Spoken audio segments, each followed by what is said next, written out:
Hi dear brothers, 9ஆம் தேதி Kerala lottery Sri சக்தி draw number 497 draw number 497 9ஆம் தேதி டியூஸ்டே கேரளா லாட்ரி ஸ்ரீ சக்தி ட்ரா நம்பர் 497. அதாவது என்னென்னா 9ஆம் தேதி கஸ்ஸிங் நம்பர்ஸ் டிக்கெட் நம்ம வாங்குகிறோம் அப்படின்னு சொன்னோம்னா 9ஆம் தேதி ரிசல்ட் வராது. 9ஆம் தேதி ரிசல்ட் வந்துட்டு 10ஆம் தேதி வரும். இப்போ 9ஆம் தேதி டிக்கெட் நம்ம வாங்கியிருக்கோம் அப்படின்னு சொன்னால் அந்த 9ஆம் தேதிக்கு உண்டான டிக்கெட் ரிசல்ட் வந்து 3:45 வரும்ல, அது வராது. 10ஆம் தேதி வரும். 10ஆம் தேதி டிக்கெட் வாங்கியிருந்தோம்னா 10ஆம் தேதிக்கு உண்டான ஆஸ் யூஷுவல் ரிசல்ட் வந்துடும்.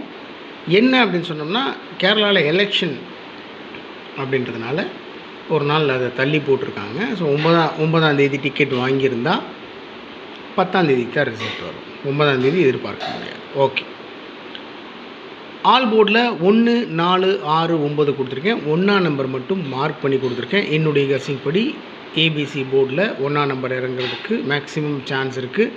அது ஏ போர்டில், பி போர்டில், சி போர்டில், இல்லை ஏபி ஏசிபிசியில் 11, 111 1ஆம் நம்பர் இறங்குறதுக்கு மேக்ஸிமம் சான்ஸ் இருக்குது. அதோட 4, 6, 9 கொடுத்துருக்கேன். 4, 9 ஆல்ரெடி ட்ரா நம்பர்லேயே இருக்குது. ட்ரா நம்பரில் 4, 9 இருக்குது. 47 ட்ரா நம்பரில் இருக்குது. ஒன்று குறைச்சி 46 அப்படின்னு அடிக்கலாம். 97 ட்ரா நம்பரில் இருக்குது. அதை 96 இல்லை 69 அப்படின்னு அடிக்கலாம். அதனால் ஆல் போர்டில் மேக்ஸிமம் என்னுடைய கசிங் படி 2 நம்பர் 3 நம்பர் பாஸ் ஆகிறதுக்கு சான்ஸ் இருக்குது. 1, 4, 6, 9.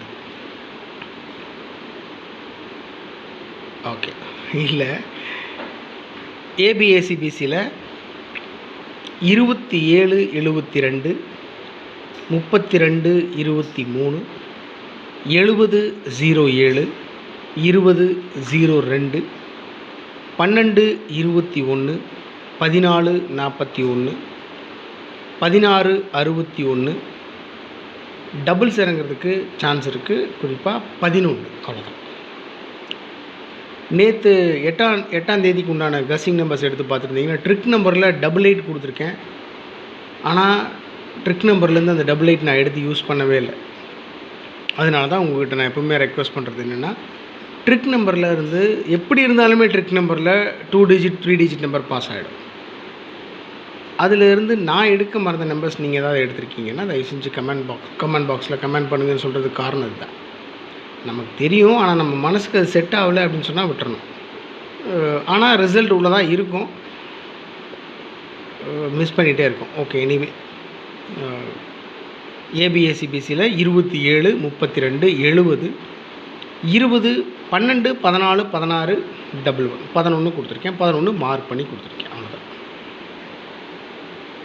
என்னுடைய கஸ்ஸிங் ஸ்டார்ட் பண்ணதுலேருந்து ரிப்பீட்டடாக வந்துட்டு இருந்த நம்பர் ஒரு 26 நம்பர்ஸ் எடுத்தேன் நான் கஸ்ஸிங் நம்பரில். பழைய சார்ட்டு அது இது அப்படின்ட்டு அதெல்லாம் தரலாம். ஆனால் எனக்கு நெருக்கமான நம்பர் இந்த நம்பர் வர்றதுக்கு அதிகப்படியான வாய்ப்பு இருக்குது. ஆனால் நான் இதுதான் ஃபாலோ பண்ணுவேன். லாபமோ நஷ்டமோ அப் டு மீ, என்னை பொறுத்தது அது. நான் இந்த விஷயத்த உங்களுக்கு நான் சொல்கிறேன். ஆனால் உங்கள் மனசுக்கு சரின்னு பட்டுச்சுன்னா நீங்கள் ஃபாலோ பண்ணலாம். உங்கள் கஸ்ஸிங்கோட மேட்ச் ஆச்சுன்னா நீங்கள் என்ன ஃபாலோ பண்ணலாம், இல்லைன்னா விட்டுறலாம். இது முழுக்க லக்கை நம்பின, அது என்ன சொல்கிறது, அதிர்ஷ்டத்தை நம்பின ஒரு விஷயம். அதில் நம்ம முயற்சியை போடுறோம், கண்டிப்பாக பலன் கிடைக்கும் அப்படின்னு எதிர்பார்க்குறோம். இல்லை அப்படின்னு சொன்னோம்னா ரொம்ப வருத்தப்படக்கூடாது. அதனால் ரொம்ப லாஸ் ஆக வேண்டாம் அப்படின்றதுனால தான் ரொம்ப குறைச்சி ஃபில்ட்ரு பண்ணி ஒரு 4 நம்பர் மட்டும் கொடுத்துருக்கேன். 114 எப்பவும் கொடுக்குறது தான். ஒரு நம்பர் கொடுத்தா அந்த நம்பரை திருப்பி கொடுக்குறது என்னுடைய பழக்கம். இல்லை ஒரு நம்பர் வந்துட்டு பாக்ஸில் வச்சாலும் வின்னிங் பிடிக்கிறதுக்கு வாய்ப்புகள் இருக்குது அப்படின்ற மாதிரி இருந்துச்சுன்னா அந்த நம்பர் பாக்ஸ்லேன்னு கொடுத்துருவேன். அவ்வளோதான், வேறு ஒன்றும் இல்லை. 114, 211, 611,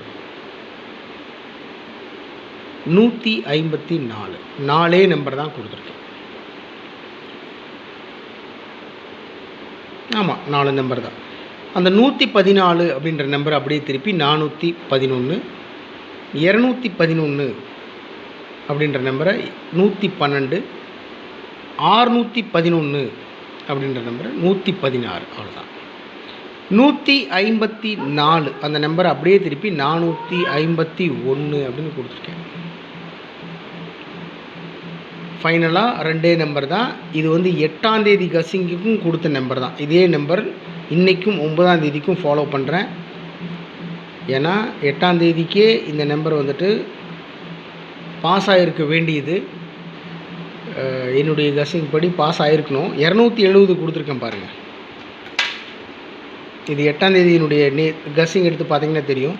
270 கொடுத்துருக்கேன். அடித்தது 8ஆம் தேதி ரிசல்ட் வந்து 880. நான் 70ன்னு கொடுத்துருக்கேன். மறுபடியும் அதை நான் விட விரும்பலை. ஏன்னா இந்த நம்பர் 2 நம்பரும் ரொம்ப ஸ்ட்ராங்கான நம்பர். 9ஆம் தேதி அடிக்கிறதுக்கும் வாய்ப்பு இருக்குது. 880 ரிசல்ட்டு 8ஆம் தேதி. 80ன்றது 70.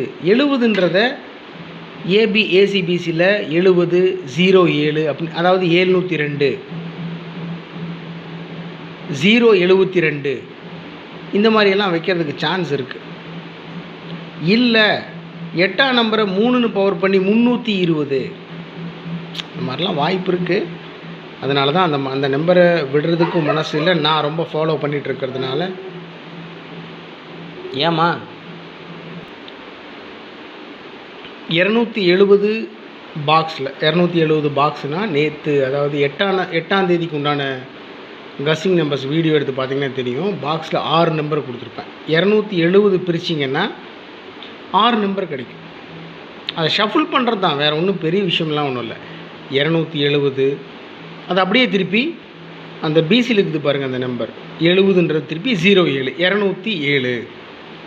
இது 702 அப்படின்னு போட்டிங்கன்னா அந்த பிசியில் இருக்கிற நம்பரை திருப்பி 720. அவ்வளோதான். இது ஷஃபிள் பண்ணி போடுறது தான், வேறு ஒன்றும் இல்லை. 270 இல்லை அப்படின்னு சொன்னால் 320. இந்த 2 நம்பர் பாக்ஸில் வச்சாலும் 100% வின்னிங் பிடிக்கிறதுக்கு சான்சஸ் நிறையா இருக்குது.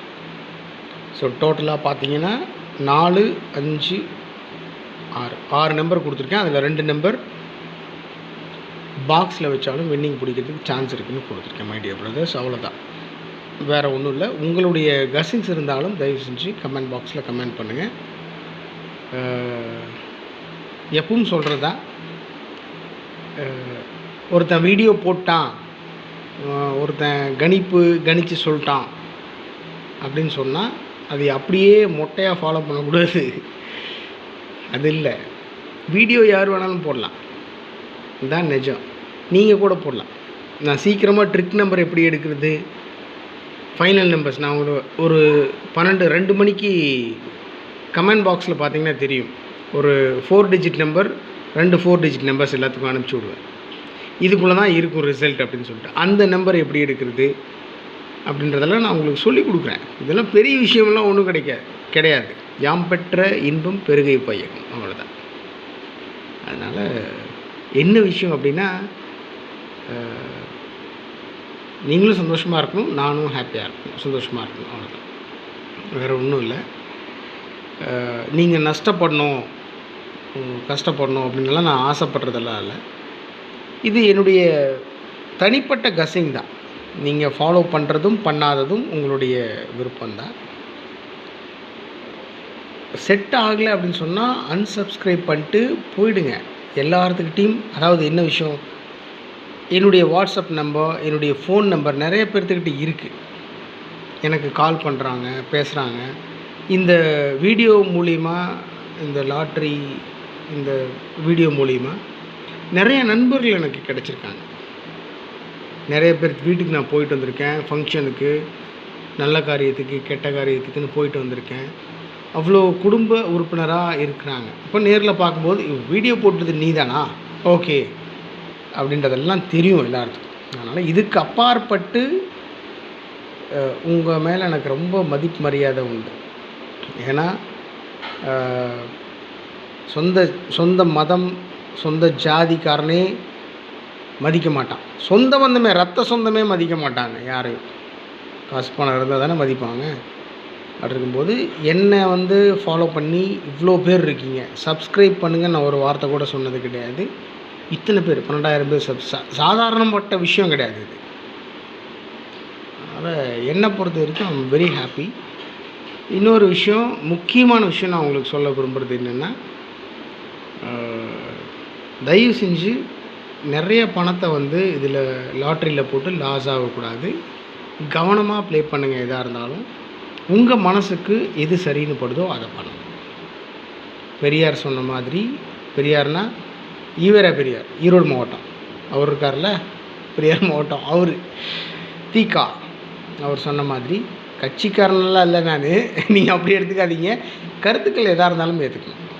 அவர் எப்பவுமே அவர் சொல்கிற விஷயம் என்னென்னா, நான் சொன்னாலும் சரி, உங்கள் அப்பனாத்தா சொன்னாலும் சரி, உன் ஆண்டவனே சொன்னாலும் சரி, எவன் சொன்னாலும் சரி, உன்னுடைய புத்திக்கு, உன்னுடைய மனசுக்கு, உன்னுடைய மனசாட்சிக்கு சரின்னு பட்டுச்சுன்னா செய், இல்லைன்னா செய்யாத, விட்டுட்டு போயிட்டே இரு. அந்த மாதிரி தான் அது எனக்கு ரொம்ப பிடிக்கும். அது யாராக இருந்தாலும் சரி. ஒரு வயசுக்கு மேலே வந்துட்டோம், போய் கிணத்துல விழுந்து செத்துரு அப்படின்னு அப்பா சொன்னாலாம் கேட்க மாட்டோம் இருக்குல்ல. அதனால் எதாக இருந்தாலும் சரி கவனமாக ப்ளே பண்ணணும். நான் மீண்டும் மீண்டும் சொல்கிறது தான், உங்களுடைய கணிப்பு இருந்தாலும் எனக்கு அனுப்புங்க. நீங்களும் நானும் சேர்ந்து முயற்சி பண்ணோம்னா ஒரு மிகப்பெரிய வெற்றியை கண்டிப்பாக பிடிச்சிடலாம். பெரிய விஷயம்லாம் ஒன்றும் இல்லை அது. ஓகே, எப்பவுமே உங்கள் மேலே எனக்கு ரொம்ப தனிப்பட்ட முறையில் ரொம்ப மதிப்பு மரியாதை உண்டு. நீங்கள் யார் என்னுடைய சேனலை பார்த்துட்டு இருந்தாலும் சரி, சில பேர்த்தினுடைய முகங்கள் எனக்கு தெரியும், சில பேர்த்துக்கிட்ட நான் பேசிகிட்டு இருக்கேன், பல பேர்த்தினுடைய முகங்கள் எனக்கு தெரியாது. இருந்தாலும் உங்கள் மேலே எனக்கு நிறைய மதிப்பு மரியாதை இருக்குது. கவனமாக இருங்க, எல்லா விஷயத்துலையும் நல்லா சாப்பிடுங்க, உடம்பு பார்த்துக்கோங்க.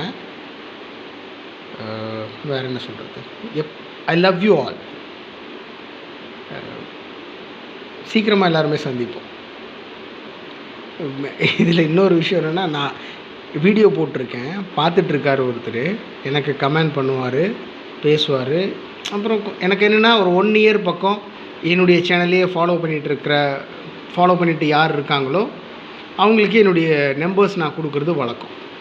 இது நம்ம சேனல்லையே இருக்காங்கல்ல, அவங்களுக்கு பர்சனலாக கொடுத்து நான் அவங்கக்கிட்ட பேசுகிறது வழக்கம். அப்படி பேசும்பொழுது என்ன ஆகி போச்சுன்னா, அவர் என் ஊருக்காரர் தான், பக்கத்து ஊருக்காரர். அவர் எனக்கு நல்லா தெரியும். நாங்கள் எப்பவுமே பார்த்துக்கிறவங்க, பேசிக்கிறவங்க. நீயா தம்பி அப்படி என்னண்ணா, என் வாய்ஸ் கூட தெரியலையாண்ணா அப்படின்னு. தெரியலையே. ஆனால் விஷயம் என்னென்னா, நீ நேரில் எப்படி பேசியோ அதே மாதிரி தான் அந்த வீடியோவில் இருந்துச்சு. கருத்து பயங்கரமாக சொல்லுவேன். எப்பவுமே நல்லா, எப்போ பார்த்தாலும் கிளம்பும்போது சாப்பிடுங்க, உடம்பு பார்த்துக்கோங்க, கவனமாக இருங்க. அது வந்துக்கிட்டே இருக்கும். அப்போ கூட ஒரு நினப்பு வந்துச்சு, ஆனால் நீ இந்த மாதிரி வேலையெல்லாம் பார்க்க மாட்டியே அப்படின்னு அவர் சொன்னார். இல்லைண்ணா நான் தானா அப்படின்னேன். அதனால் அந்த மாதிரி கூட இருக்கலாம். என்னை சுற்றி உறவுகள் நிறைய பேர் இருக்கலாம். பழக்க வழக்கம்தான், வேறு ஒன்றும் இல்லை. கவனமாக இருங்க. மீண்டும் சொல்கிறேன், love you all. Take care of yourself and take care of your family. உங்கள் கசின்ஸ் இருந்தாலும் தயவு செஞ்சு கமெண்ட் பாக்ஸில் கமெண்ட் பண்ணுங்கள். Good luck.